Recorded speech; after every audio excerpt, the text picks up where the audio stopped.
Welcome to Yadav academy. और हम कर रहे थे एस डी यादव वाला सॉल्यूशन।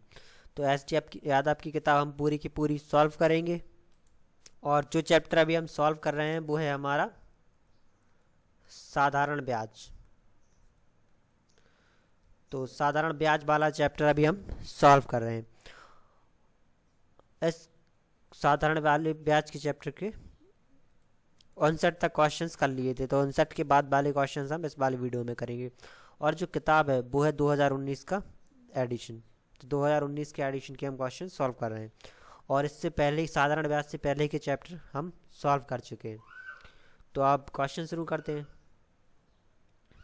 यहाँ से जो क्वेश्चन शुरू हैं उनमें कहा गया है सब में कि यदि कोई धनराशि 10 वर्षों में अपने की दोगुनी हो जाती है, साधारण ब्याज की उसी दर से वह अपने की 3 गुनी कितने वर्ष में होगी। तो ऐसे जितने भी क्वेश्चंस होंगे उसमें ये कहा होगा कि कोई धनराशि इतने सालों में इतनी गुनी हो जा रही है। तो जैसे यहाँ पे कहा 2 गुनी हो जा रही है, तो पूछ रहा है 3 गुनी कितने साल वर्षों में हो जाएगी, ये हमें यहाँ पे निकालना है। तो पहले अगर इसे हम पूरा सॉल्व करना चाहें तो वो कर सकते हैं। इसके लिए हमने धनराशि मान ली, जो धनराशि है हमारी, जो मूलधन है वो हमने मान लिया P है। अब पहले वाले पार्ट को मूलधन P है, क्या दोगुनी हो जा रही है, और वो धनराशि अपने की दोगुनी हो जा रही है, तो जो मिश्र धन होगा वो हमारा 2P हो जाएगा, दोगुनी हो रही है। और जो ब्याज होगा तो वो हमारा हो जाएगा मिश्र धन माइनस का मूलधन, तो ये बचेगा 2P माइनस का P, तो ब्याज आ जाएगा हमारा P। दर दी नहीं है तो दर हमने मान ली R है, ठीक है। तो जो ब्याज बराबर होता है हमारा वो होता है मूलधन, और यहाँ पे समय दिया है हमारा 10 वर्ष। तो ब्याज बराबर होता है मूलधन गुणे दर गुणे समय और बटे में 100। तो ब्याज आ गया हमारा P, मूलधन P माना था हमने, दर निकालनी है, समय 10 वर्ष है बटे 100। ये P से ये P कट गया, ये एक 0 से एक 0 कट गया, तो ये आ गया R। तो जो दर है हमारी वो आ गई हमारी 10%। तो दर निकल आई हमारी 10%।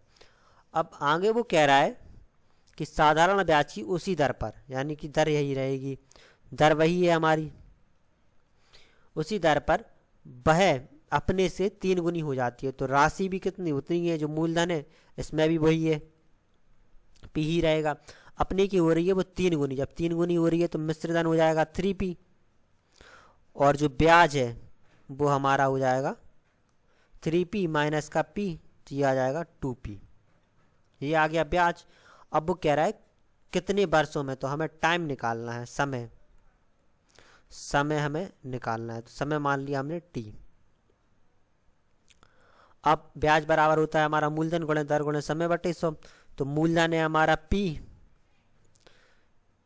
ब्याज है हमारा 2P, मूलधन है P गुणे जो दर है हमारी वो है 10, जो समय है वो है T और बटे में 100। तो ये P से ये P कट जाएगा, ये 10 से ये कट जाएगा, मल्टीप्लाई हो जाएगा, तो 20 बराबर में आ जाएगा T। तो जो समय लगेगा उसे वो लगेगा 20 बरस। तो 20 वर्ष में वो अपने की 3 गुनी हो जाएगी, ठीक है। इसके बाद अगला क्वेश्चन, ये 61वां क्वेश्चन है। इसमें कह रहा है एक निश्चित धनराशि साधारण ब्याज की दर से 7 वर्ष में दुगनी हो जाती है, तो वह राशि उसी ब्याज की दर से कितने वर्ष में 5 गुनी हो जाएगी। एक तो हम वैसे ही कर सकते हैं जैसे पिछले वाले क्वेश्चन में किया है। एक इसके लिए एक फॉर्मूला रहता है T1 अपॉन T2 बराबर में N1 माइनस का 1 अपॉन N2 माइनस का 1, ये एक फॉर्मूला रहता है। यहाँ T1 का मतलब है कि एक धनराशि क्या साधारण ब्याज की दर से 7 वर्ष में, तो T1 हो गया ये पहला वाला समय जो रहता है वो रहता है T1, ठीक है। अब फिर कह रहा है वो दुगनी हो रही है, दूनी हो रही है, तो इसका मतलब है N, यानी कि T वर्ष में वो N गुना हो जा रही है। तो N यहाँ पे हमारा हो जाएगा दुगनी है, तो ये हो जाएगा हमारा N1। इसके बाद वह राशि उसी साधारण ब्याज की दर से कितने वर्षों में 5 गुनी हो जाएगी। तो कितने वर्षों में, ये दूसरा वाला, तो ये हमारा T2 हो जाएगा, और जो 5 गुनी हो जाएगी तो ये हमारा N2 आ जाएगा। ठीक है, तो यहाँ से जो T1 आएगा हमारा वो है 7 बरस। T2 यानी कि कितने वर्षों में हो जाएगी वो हमें निकालना है, और ये 2 गुनी है, N1 है हमारा 2, तो 2 माइनस का 1 बटे में 5 माइनस का 1।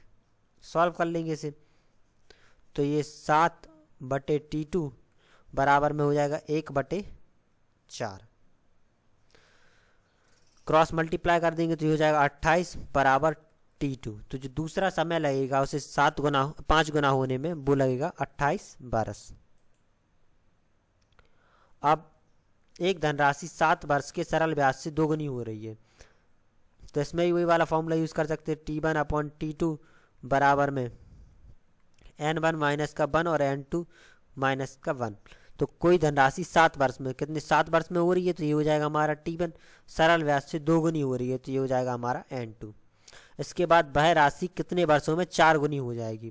तो हमें निकालना है कितने वर्षों में वो 4 गुनी हो रही है, तो यानी कि 4 गुनी हो रही है, ये हमारा N1 है, तो 4 गुनी हो रही है, तो ये हमारा N2 हो जाएगा, और T2 हमें निकालना है कितने वर्षों में। तो यहाँ पे रख देंगे 7 बटे T2 बराबर, ये हमारा 2 माइनस का 1, और ये हो जाएगा 4 गुनी हो रही है। जब 4 गुनी हो रही है तो ये हो जाएगा 4 माइनस का 1, तो ये 7 बटे T2 बराबर में आ जाएगा 1/3। क्रॉस मल्टीप्लाई कर देंगे तो ये 7 से 21 बराबर में आ गया T2। तो 21 बरस लगेंगे उसे राशि को 4 गुना होने में। इसी तरीके से 63वें क्वेश्चन में कह रहा है कोई धनराशि सरल ब्याज पर 20 सालों में 2 गुनी हो रही है, तो कितने वर्षों में वह 4 गुनी हो जाएगी। तो T1/T2 बराबर में हो जाएगा N1 माइनस का 1 अपॉन N2 माइनस का 1। तो 20 साल है, यानी कि जो T1 है वो आ गया 20, 2 गुनी हो रही है, तो ये हमारा हो गया N। 4 गुनी कितने वर्षों में होगी, तो ये हो गया हमारा N2। तो T1 के लिए हमारा 20 बटे T2 हमें फाइंड करना है, N2, तो ये हमारा हो जाएगा 2 गुनी हो रही है, तो 2 माइनस का 1 बटे 4 गुनी हो रही है, तो 4 माइनस का 1, तो ये 20 बटे T2 बराबर में आ जाएगा 1/3। क्रॉस मल्टीप्लाई कर देंगे तो ये 60 बराबर आ जाएगा हमारा T2। तो जो टाइम लगेगा वो लगेगा 60 वर्ष, यानी कि 60 वर्ष में वो 4 गुनी हो जाएगी। अब यहाँ से जो क्वेश्चन शुरू होंगे वो थोड़े से अलग हैं। इसमें कह रहा है यदि x रुपए पर a% की दर में m वर्षों का ब्याज, साधारण ब्याज उतना ही है जितना y रुपए का a² की दर पर से m² वर्षों का ब्याज है, तो इसलिए x अनुपात y बराबर है, वो हमें निकालना है इसमें। तो ये कह रहा है यहाँ पर 2 वाली चीज़ें दी हैं, एक x रुपए है जिस पर a% का ब्याज है और m वर्षों के लिए है। तो यहाँ पे हमें 2 चीज़ें दी हैं उन्होंने। पहले में जो मूलधन दिया है हमें वो कह रहा है x रुपए है, जो दर है वो है a%, और जो समय है वो कह रहा है m वर्ष है। इसके बाद दूसरे वाले पे आते हैं। दूसरे वाले में कह रहा है जो मूलधन है वो y रुपए है, दर a² है, और जो समय है वो m² है। ठीक है, ये आ गया। फिर इसके बाद उसने कहा कि साधारण ब्याज उतना ही है, यानी कि इन दोनों का जो साधारण ब्याज है वो कह रहा है यदि x पर a% की दर पर m वर्षों के लिए साधारण ब्याज है वो उतना ही है जितना y रुपए पर a² की दर से m² वर्षों का है, यानी कि इन दोनों का जो साधारण ब्याज है वो बराबर है। तो जो पहले वाले का ब्याज है वो कह रहा है बराबर है दूसरे वाले के ब्याज के। तो जो ब्याज के लिए फॉर्मूला होता है वो होता है हमारा मूलधन गुणे दर गुणे समय बटे 100, यानी कि मूलधन हमारा था x, दर थी a, समय था m, तो ये बराबर में हो जाएगा हमारा मूलधन गुणे दर गुणे समय बटे 100। ये 100 से ये 100 कट जाएगा, ये स्क्वायर से ये कट जाएगा, और जी m से m स्क्वायर, तो एक m अकेला बचेगा। तो ये हमारा आ गया x बराबर बाई इंटू ए इंटू एम। तो x यहाँ पे ले आएंगे तो ये हो जाएगा हमारा x बटे बाई बराबर में आ जाएगा ए एम, ये आ गया। तो ये आ गया हमारा ए एम बटे 1। तो जो बटे में होता है वही उसका अनुपात होता है, यानी कि जो x अनुपात बाई होगा वो हमारा हो जाएगा ए एम अनुपात 1। तो जो x अनुपात बाई होगा वो होगा ए एम अनुपात 1। अब यहाँ से जितने भी क्वेश्चन है उनमें अधिकतर क्वेश्चंस में यही दिया है कि इनका ब्याज बराबर है, उसी हिसाब से सारे के सारे क्वेश्चंस सॉल्व होंगे। इसके बाद इस क्वेश्चन में कह रहा है वो, एक व्यक्ति 3 विभिन्न स्कीमों में 6 वर्ष, 10 वर्ष और 12 वर्ष के लिए क्रमशः 10%, 12% और 15% साधारण ब्याज का धन निवेश करता है। प्रत्येक स्कीम की पूरी करने पर उतना ही राशि मिलती है जितने उसके निवेश का अनुपात, तो उसका निवेश का अनुपात क्या है? यानी कि उसे प्रत्येक स्कीम में उतनी ही राशि मिलती है।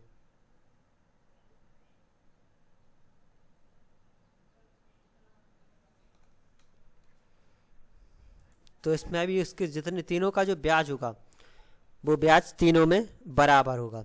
अब 3 स्कीम है तो ये पहली, दूसरी और तीसरी स्कीम में मूलधन हमने मान लिया, तीनों में हमें निवेशों का अनुपात निकालना है, यानी कि मूलधन का अनुपात मानना है। तो तीनों का जो मूलधन है वो मान लिया, पहले का x मान लिया, दूसरे का y मान लिया, तीसरे का हमने z मान लिया। इसके बाद अब वो कह रहा है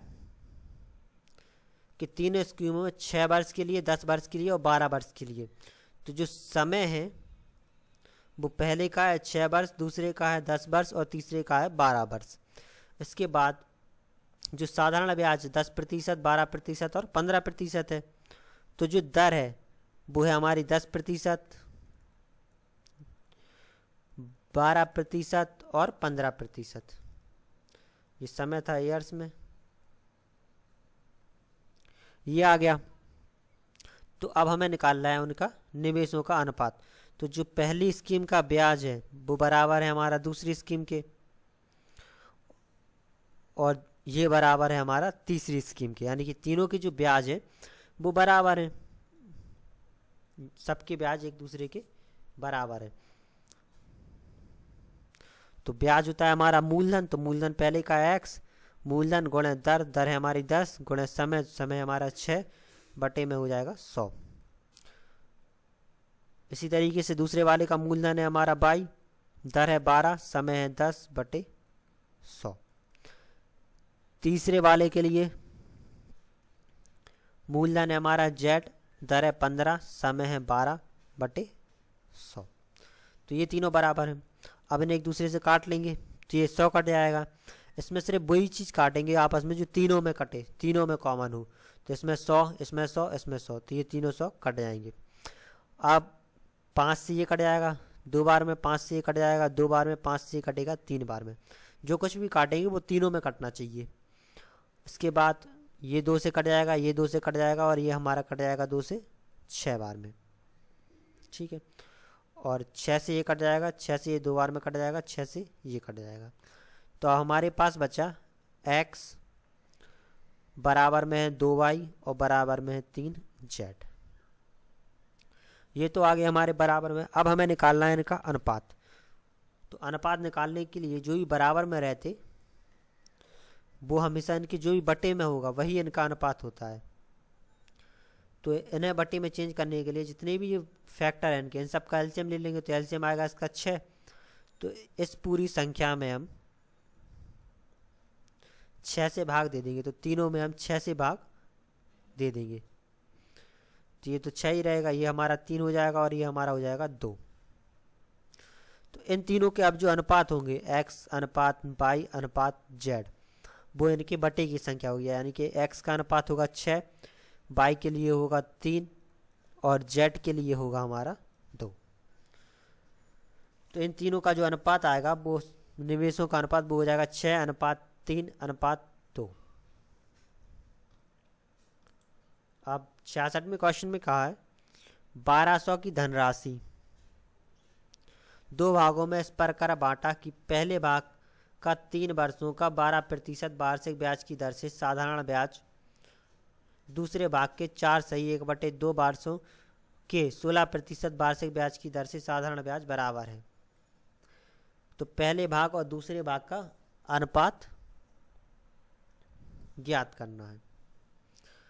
तो धनराशि है हमारे पास 12,000, जो पहला भाग है वो मान लिया हमने x है, दूसरा भाग है वो मान लिया हमने y है।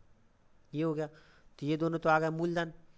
इसके बाद जो पहले भाग का 3 वर्षों के लिए, पहला भाग दिया 3 वर्षों के लिए, तो पहले भाग का जो समय है वो हो जाएगा हमारा 3 वर्ष। इसके बाद 12% की दर है, तो जो दर है हमारी वो आ गई 12%। अब दूसरे भाग का 4/1/2 वर्ष, यानी कि जो दूसरे भाग का समय है, ये तो हो गया था मूलधन। जो समय है वो 4 दूनी 8 1 9/2 वर्ष, और जो दर है वो है 16%। और इन दोनों के क्या ब्याज बराबर हैं। तो ये पहला भाग था, ये दूसरा भाग था, तो जो पहले भाग का ब्याज है वो बराबर है हमारे दूसरे भाग के ब्याज के। तो हो जाएगा मूलधन गुणे दर गुणे समय बटे 100। और इसके लिए हो जाएगा हमारा मूलधन गुणे दर है 16, समय है 9/2 भागे 100। तो ये 100 से ये 100 कट गया हमारा, 3 से 3 बार में कट जाएगा, और 3 से ये कट जाएगा हमारा 4 बार में, 4 से कट जाएगा 4 बार में, 2 से कट जाएगा 4 बार में। तो x बराबर आ गया 2y। तो y यहाँ पे ले आएंगे तो x/y बराबर में आ जाएगा 2, तो 2/1 हो गया। तो जो x और y का अनुपात होगा वो इनके बराबर का होगा, तो ये हो जाएगा हमारा 2:1। तो जो दोनों भागों का अनुपात होगा वो होगा 2:1। अब पार्थ एक निवेश पर 15% लाभ अर्जित करता है, जबकि एक अन्य निवेश पर 10% की हानि। यदि ये दोनों निवेश 3:5 के अनुपात में हैं तो उसका कुल मिलाकर हानि कितनी होगी, ये निकालनी है। तो जो इसके निवेश है, जो पहला निवेश है और जो दूसरा निवेश है, उनका अनुपात दिया है हमें 3:5। तो जो पहला निवेश होगा वो हो जाएगा हमारा 3x, और जो दूसरा होगा, जो पहला निवेश होगा वो होगा 3x, जो दूसरा निवेश होगा वो हो जाएगा हमारा 5x। और जो कुल निवेश होगा वो हमारा हो जाएगा 3 + 5, 3x + 5x, तो ये हमारा हो जाएगा 8x। 8x आ गया कुल निवेश। अब वो कह रहा है पार्थ ने पहले निवेश पर 15% का लाभ अर्जित किया। तो पहले पर 15% का लाभ अर्जित किया, तो पहले का लाभ वो हो जाएगा 3x का 15%। ठीक है, 3x का 15% हो जाएगा। ये 5 से कट जाएगा हमारा 3 बार में, और ये 20 बार में, तो ये आ जाएगा हमारा 9x/20। तो 9x/20 रुपये का पहले वाले पे लाभ होगा। अब दूसरे वाले पर 10% की हानि हुई, तो दूसरे भाग पर जो हानि हुई, दूसरा भाग है इसका 5x, और इस पर 10% हानि हुई, परसेंट आया नीचे 100 आ जाएगा। ये हो गया। 5 से कट जाएगा हमारा 20 बार, तो ये हमारा हो जाएगा 10x/20। तो लाभ हुआ उसे 9x/20 का, हानि हुई 10x/20 की। तो जो कुल हानि हुई, तो कुल हानि होगी, तो हानि तो हो गई एक भाग पर उसे 10/20, और जो एक पर लाभ हो गया तो लाभ इसमें से हटा देंगे, तो 9x/20, तो उसे x/20 रुपये की हानि होगी। अब हमारी हानि निकल आई, तो हानि प्रतिशत निकाल सकते।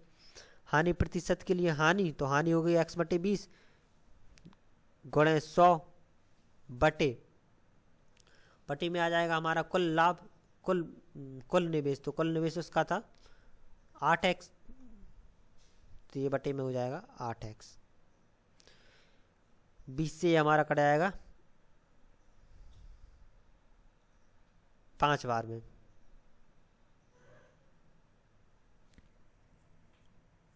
ठीक है। तो ये हमारा हो जाएगा x गुणे 5 बटे में 8x, तो ये x से x कट जाएगा, तो 5/8% की हानि होगी। तो इसमें उसे 5/8% की हानि कुल मिलाकर।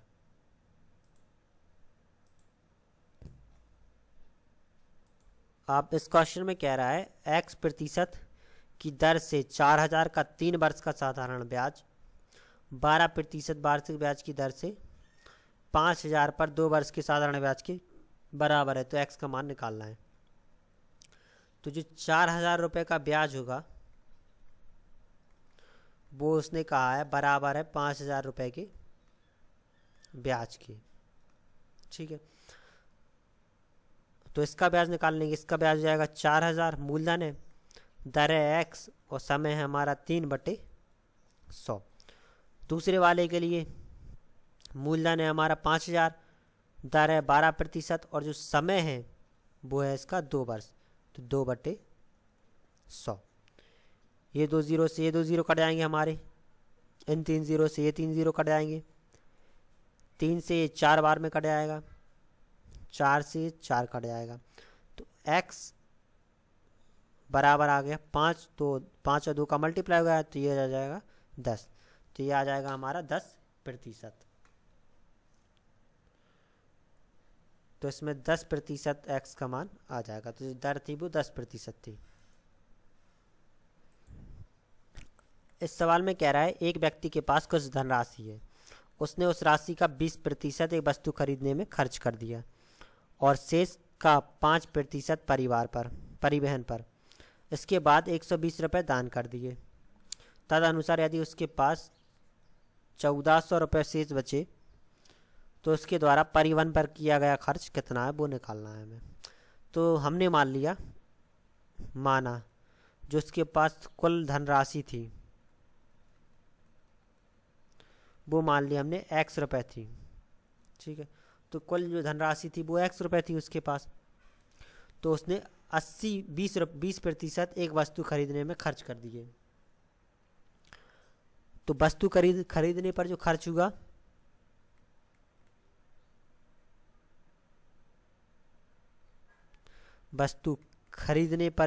हुआ वो हो जाएगा x का 20%, ठीक है। तो x का 20% आया नीचे 100 आ गया, 20 से कट जाएगा 5 बार में, तो x/5 रुपये उसने खर्च कर दिए। अब वो कह रहा है शेष का 5% परिवहन पर खर्च किया, तो जो उसके पास शेष बचेगा, जो शेष धनराशि बची अभी वो बची है x का 80%, 20% खर्च कर दिया तो x का 80% बचेगी। तो 4x/5 रुपये अभी उसके पास बचे हैं, तो शेष का उसने 5% कर दिया परिवहन पर खर्च, तो जो परिवहन पर खर्च होगा तो वो हो जाएगा शेष है उसका 4x/5 और इसका 5%, प्रतिशत हटाया नीचे 100 आ जाएगा। ये 5 से 5 कट जाएगा, 4 से कट जाएगा 25 बार में, तो x/25 रुपये उसने परिवहन पे खर्च कर दिया। इसके बाद 150 रुपये 120 रुपये उसने दान कर दिए और अब उसके पास 1400 रुपये बचे, ठीक है। तो जो शेष रुपये होंगे वो हो जाएगी उसकी कुल राशि, जो कुल राशि उसके पास थी माइनस का जितने में उसने वस्तु खरीदी उसमें से, इसके बाद जो उसके पास क्या परिवहन पर खर्च किया वो घटा देंगे और जो उसने दान किया। तो कुल धनराशि में से अगर हम वस्तु के खरीदे वाले घटा दें, परिवहन घटा दें और दान घटा दें तो उसके पास शेष राशि बचेगी। तो शेष राशि है उसकी 1400 रुपये, शेष राशि हो गई उसकी 1400 रुपये। जो कुल धनराशि थी वो थी एक्स, और इसके बाद जो वस्तु पर खर्च किया वो किया उसने x/5 रुपये, तो ये x/5 घटा देंगे। माइनस का जो परिवहन पर खर्च किया वो हो जाएगा x/25, तो ये x/25 हो जाएगा। और माइनस का जो दान किया वो किया 120 रुपये का, तो 120 माइनस का हो जाएगा। इस 120 को बराबर किस तरफ ले आएंगे तो ये प्लस में हो जाएगा, तो ये हो जाएगा हमारा 1400 प्लस का 120 बराबर, इसके नीचे एक मान लेंगे और इन तीनों का एलसीएम ले लेंगे। तो एलसीएम आ जाएगा 25, तो ये हो जाएगा 25x माइनस का 5x और माइनस का x।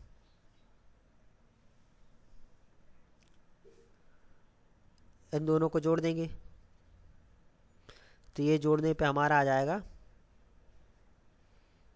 1520 बराबर में, घटा देंगे इन्हें, तो घटाने पे ये आएगा हमारा 19x/25। क्रॉस मल्टीप्लाई कर लेंगे तो 1520 गुणे 25 बटे में आ जाएगा हमारा 19 और बराबर में x। तो 19 × 152, तो ये हमारा 80 बार में कट जाएगा। 25 का और 80 का, 25 का और 80 का हमारा मल्टीप्लाई हो जाएगा, तो मल्टीप्लाई करने पर ये हमारा आ जाएगा 25 × 200, तो ये आ जाएगा 2000 रुपये। तो जो राशि थी वो थी हमारी 2000 रुपये, तो x निकल आया हमारा 2000 रुपये। अब उसने पूछा है परिवहन पर खर्च, तो जो परिवहन पर खर्च था वो था x/25 रुपये। तो जो परिवहन पर खर्च था वो था x/25, तो x है 2000 बटे में आ जाएगा 25, तो ये 25 × 200, तो ये हमारा आ जाएगा 80 रुपये। तो जो परिवहन पर खर्चा था वो था 80 रुपये। इस क्वेश्चन में दिया है एक व्यक्ति एक बैंक में 15/4% साधारण ब्याज की दर पर 5600 रुपये जमा करता है और उसके बाद 6 महीने बाद वो 3200 तब के ब्याज के साथ बैंक से निकाल लेता है, तथा पुनः 6 महीने के बाद वह अपनी शेष राशि भी वापस निकाल लेता है। तदनुसार उस व्यक्ति का कुल ब्याज कितना था वो निकालना है। तो हमें यहाँ पे कुल ब्याज निकालना है। तो पहले 6 महीने में क्या 5600 रुपये थे, तो सबसे पहले हम पहले 6 महीनों का ब्याज निकाल सकते, 6 महीनों का ब्याज निकाल सकते। इसके लिए क्या, जो जमा किए थे उसने 5600 रुपये किए थे, दर थी उसकी 15/4 और जो समय था वो था 6 महीने। तो 6 महीने समय था, एक साल में होते 12 महीने, तो 6/12 हो जाएगा ये हमारा, यानी कि 1/2 बस। 100 से भाग दे देंगे, ये कट गया हमारा 56 से, 4 से कट जाएगा 14 बार में और ये कट जाएगा हमारा 7 बार में, तो ये आ जाएगा 105 रुपये। तो जो पहले 6 महीने का ब्याज था वो आ गया हमारा 105 रुपये। अब उसके बाद क्या कह रहा है, वो 6 महीने बाद उसने 3200 निकाल लिए। तो 3200 निकालने के बाद शेष राशि, ठीक है, तो 3200 निकालने के बाद जो शेष राशि होगी वो 5600 माइनस का 3200 होगी। तो 5600 में से 3200 घटा देंगे, तो ये घटाने पे हमारा आएगा 2400 रुपये। इसमें हमने ब्याज नहीं जोड़ा, 5600 रुपये में ब्याज नहीं जोड़ा, क्योंकि ये साधारण ब्याज है। साधारण ब्याज में कुछ भी निकालो, जो तुम्हें ब्याज मिलेगा वो सिर्फ मिलता है मूलधन पर। तो मूलधन था इसका 5600, निकाल लिए इसने 3200, तो 3200 निकाल लिए, तब इसके पास 2400 ही बचे। इसके बाद ये 3200 आ गया, 2400 आ गया, तो जो अगले 6 महीने का ब्याज होगा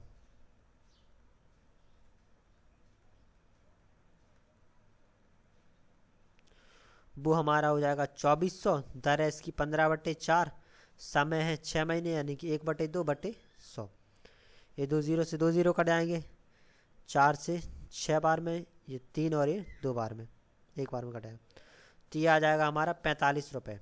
तो पहले 6 महीने का ब्याज था 105, दूसरे 6 महीने का 45, तो जो कुल ब्याज हो जाएगा वो हो जाएगा हमारा 105 प्लस का 45, तो ये हो जाएगा 150 रुपये। तो ये आ गया हमारा 150 रुपये।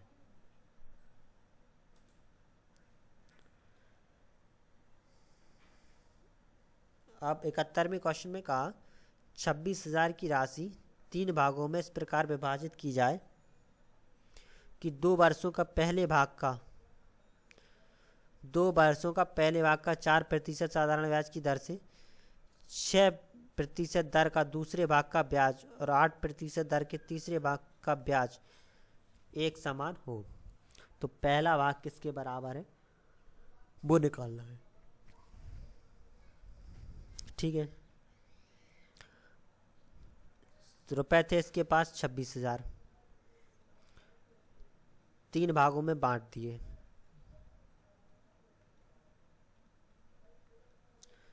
तो पहला भाग का मूलधन था वो हमने मान लिया x रुपए, दूसरे वाले का मान लिया y रुपए, तीसरे वाले का मान लिया z रुपए। इसके बाद जो समय है वो तीनों में कितना कह रहा है 2 वर्ष, तो समय तीनों का हो जाएगा 2 वर्ष। इसके बाद अब जो दर है वो तीनों की अलग अलग है। पहले वाले भाग की है 4% दर, दूसरे वाले भाग की है 6% और तीसरे वाले भाग की है 8%। तो उसने कहा है जो तीनों के ब्याज है वो कैसे बराबर, तो जो पहले का ब्याज है वो बराबर में दूसरे के ब्याज के, और जो दूसरे का ब्याज है वो बराबर है तीसरे के ब्याज का। तो इन तीनों के ब्याज बराबर रख देंगे।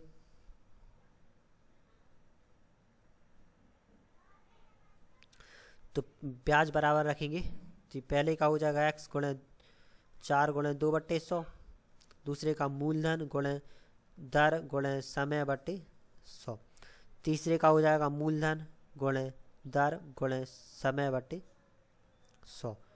ये 100 से ये 100 कट जाएगा तीनों में, ये 2 से 2 कट जाएगा तीनों में, ये 2 से कटेगा 2 बार में, ये 3 बार में और ये 4 बार में। तो ये बचा हमारा 2x बराबर में 3y और बराबर में 4z। तो सबसे पहले हम इन तीनों का अनुपात निकाल सकते हैं। अनुपात निकालने के लिए हमें इस कांस्टेंट को बंद करना पड़ेगा और जो इनके बटे में होगा वही इसका अनुपात होगा। तो इन तीनों का जो एलसीएम आएगा उसी से हम भाग दे देंगे। तो इन तीनों का जो एलसीएम होगा वो आ जाएगा हमारा 12, तो 12 से इनमें भाग दे देंगे। तो ये कट जाएगा हमारा 6 बार में, ये 4 बार में और ये हमारा 3 बार में। तो जो x, y और z का अनुपात होगा वो हो जाएगा हमारा 6, 4 और 3। जो इनके बटे में होगा वही इनका अनुपात हो जाएगा। तो ये आ गया इनका अनुपात। तो जो ये हमारे मूलधन थे सारे के सारे, x मूलधन था पहले भाग का, ये दूसरे भाग का मूलधन था, ये तीसरे भाग का मूलधन था। तो जो पहले का मूलधन होगा वो हो जाएगा 6x, दूसरे का हो जाएगा पहले वाले का हो जाएगा 6a, दूसरे वाले का हो जाएगा 6a और तीसरे वाले का हो जाएगा हमारा 3a। जो कुल राशि है वो दी है हमें 26,000 और जो कुल राशि यहाँ से होगी वो हो जाएगी हमारी पहला भाग प्लस का दूसरा भाग प्लस का तीसरा भाग बराबर में 26,000। जोड़ देंगे तो ये हो जाएगा हमारा 13a बराबर में 26,000। तो a बराबर आ जाएगा हमारा 2,000। तो a का मान आ गया 2,000। हमसे पूछ रहा है पहला भाग, तो पहला भाग 6a है तो 6 × 2,000, तो ये आ गया हमारा 12,000 रुपये। तो जो पहला भाग होगा वो होगा 12,000 रुपये। अब 72वें क्वेश्चन में कह रहा है एक आदमी 15,860 रुपये अपने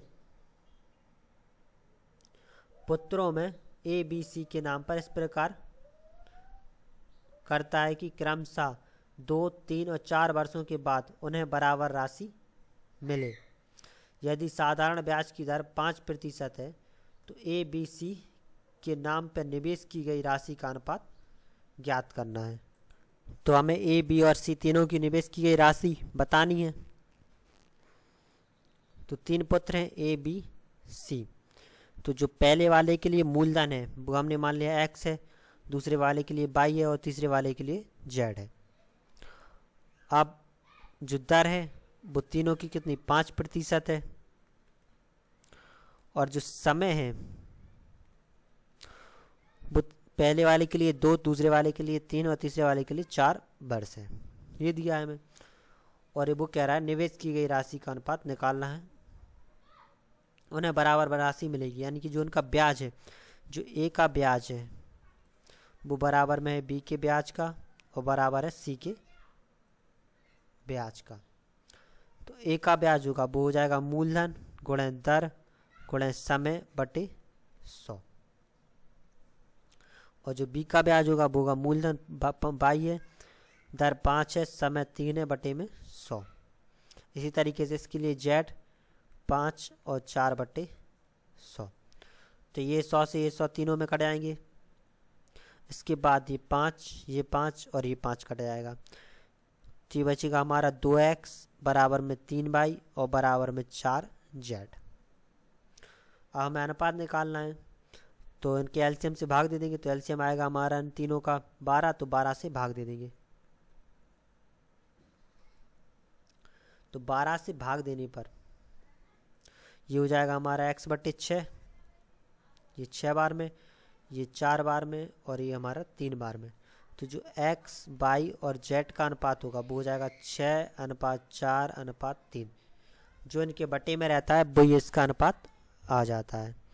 तो इनका अनुपात आया हमारा 6, 4 और 3, तो ये हो जाएगा 6:4:3। तो 73 में क्वेश्चन में कहा है कि किसी धनराशि में अब से 2 वर्ष बाद 5% की दर से वास्तविक बट्टा 15 हो जाता है, तो उसे कितनी धनराशि है। तो धनराशि हमने मान ली x रुपये है, तो वास्तविक बट्टा यहाँ पे काम करेगा हमारा ब्याज की तरह। तो जो ब्याज है उसका 15 हो जा रहा है, तो ब्याज बराबर होता है हमारा मूलधन गुणे दर गुणे समय, समय 2 साल तो बटे 100। 5 से कट जाएगा 3 बार में, ये कट जाएगा हमारा 50 बार में, इन दोनों का मल्टीप्लाई हो जाएगा तो 150 बराबर आ जाएगा हमारा x, तो इसका आ जाएगा 150 रुपये। अब 74वें क्वेश्चन में कह रहा है एक आदमी ने 1,20,000 की राशि छोड़ी, जो 14 और 12 वर्ष के 2 पत्रों के बीच इस प्रकार विभाजित की जानी है कि प्रत्येक के 18 वर्ष की आयु के प्राप्त होने पर उन्हें बराबर राशि मिले। यदि 5% प्रति वर्ष की दर से साधारण ब्याज मिलता है तो इस समय छोटे पुत्र का हिस्सा कितना है। ठीक है, तो दोनों पुत्र हैं, एक है बड़ा और एक है इसका छोटा। कुल राशि है इसकी 1,20,000, तो जो बड़ा है उसके लिए मूलधन, जो छोटा है उस हमें छोटे वाले के लिए निकालना है छोटे पुत्र का हिस्सा। तो जो छोटा वाला पुत्र है उसके लिए हमने मान लिया जो हिस्सा है वो है x रुपये, तो जो बड़े वाले का हिस्सा होगा वो 1,20,000 माइनस का x हो जाएगा। अब जो समय है तो दोनों को कब 18 वर्ष की उम्र में, तो बड़े वाले पुत्र की उम्र है 14 साल, तो जो इसके लिए समय होगा वो 18 माइनस का 14, यानी कि समय है इसके लिए अभी 4 वर्ष। और जो छोटा वाला है इसके लिए जो समय है तो इसकी उम्र है अभी कितनी 12 वर्ष, और 18 साल की उम्र में से मिलेगा, तो इसके लिए समय है अभी 6 वर्ष। और जो दर है दोनों की वो 5% है दोनों की है, तो दोनों को क्या बराबर राशि मिलेगी। तो इस वाले क्वेश्चन में कह रहा है कि जो दोनों का मिश्रण है, यानी कि जो बड़े भाई का मिश्र धन है वो बराबर है छोटे भाई के मिश्र धन के। ठीक है, तो जो मिश्र धन होता है वो होता है हमारा मूलधन प्लस का ब्याज। तो मूलधन है यहाँ पे पहले वाले का, बड़े भाई का मूलधन है हमारा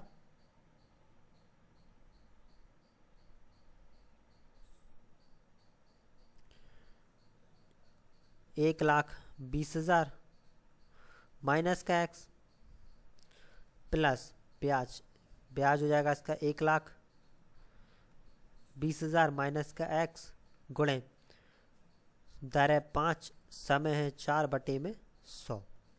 ये बराबर है छोटे भाई के मिश्रधन के, तो छोटे भाई का मिश्रधन हो जाएगा यहाँ पे x, मूलधन इसका x प्लस इसी का ब्याज, तो x पर 5% की दर से 6 वर्ष का ब्याज बटे 100। ये आ गया। अब इस इक्वेशन को हम सॉल्व कर लेंगे। ठीक है, तो सबसे पहले तो 5 से ये कट जाएगा हमारा 20 बार में, 4 से ये कट जाएगा 5 बार में, इसके बाद 5 से ये कट जाएगा 20 बार में, ये कट जाएगा हमारा 3 से और ये 10 बार में, तो ये हमारा आ गया 1,20,000 माइनस का x प्लस ये आ गया हमारा 1,20,000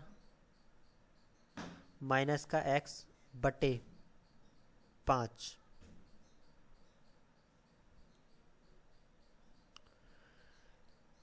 ये हमारे बराबर में आ जाएगा x प्लस का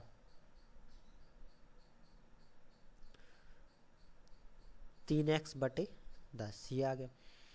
अब इन दोनों को हम तोड़ लेंगे, तो ये हमारा है 1,20,000 माइनस का x प्लस, तो ये हमारा हो जाएगा 1,20,000 बटे 5 और ये हो जाएगा माइनस का x बटे 5, बराबर में आ जाएगा x प्लस का 3x बटे 10। अब ये x वाली टर्म बराबर के उस साइड ले जाएंगे, तो ये हमारा 1,20,000 है और 5 से इसे काट देंगे, तो ये कट जाएगा 5 दूनी 10, 5 चौका 20, 24,000 बार। तो प्लस का ये हमारा 24,000 बचेगा, बराबर इन दोनों को इस तरफ ले जाएंगे तो ये प्लस की हो जाएंगे, तो ये x प्लस का x बटे 5 प्लस x प्लस का 3x बटे 10 जोड़ देंगे, तो ये आ जाएगा 1,44,000 बराबर इसके नीचे एक मान लेंगे, इसके नीचे एक और एलसीएम ले लेंगे, तो एलसीएम आएगा हमारा 10, तो हो जाएगा 10x प्लस का 2x प्लस का 10x प्लस का 3, तो ये हमारा 1,44,000 बराबर। अब इन तीनों को चारों को जोड़ देंगे, तो 10 10 20 और 5 25, तो ये हो गया हमारा 25x बटे 10। 5 से ये 2 बार में कट जाएगा और 5 से इसे काट सकते, तो ये 5 दूनी 10, 5 8 40 और 5 8 40, 288 बार में कट जाएगा, तो ये हमारा आ जाएगा 28,800। ठीक है, तो ये 28,800 गुणा 2 बराबर आ जाएगा x। अब मल्टीप्लाई कर लेंगे 2 का, तो ये 0 0 8 दूनी 16, 8 दूनी 16, 1 17, 4 1 5 बराबर में x। तो x का मान आ गया 57,600, यानी कि छोटे भाई का हिस्सा है वो 57,600 रुपये, तो इसका आ जाएगा 57,600।